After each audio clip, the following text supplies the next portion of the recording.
Grease fittings here. All 4 anvils, front and rear.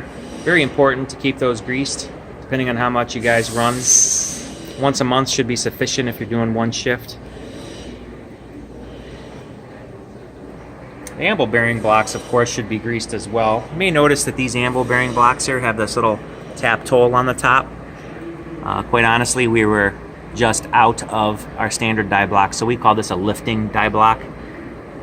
And we have given you these free of charge on this piece of equipment. It's kind of nice because it has the same kind of hole that a die has. You can use your straps and whatnot with a eye bolt to lift the anvils out in the case that you need to.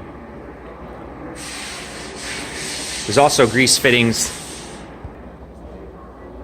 on the tensioners. 3 tensioners in the back. I would be sure to grease those at least once a month. And of course, all of the pillow block bearings. These each have a grease fitting. But depending on running times and whatnot, I think you're safe doing those biannually or even once a year. They are very heavy duty for this application, and if you're not seeing a tremendous amount of oil and grease leaking out of them, not a big need to do that as it is a semi-sealed bearing.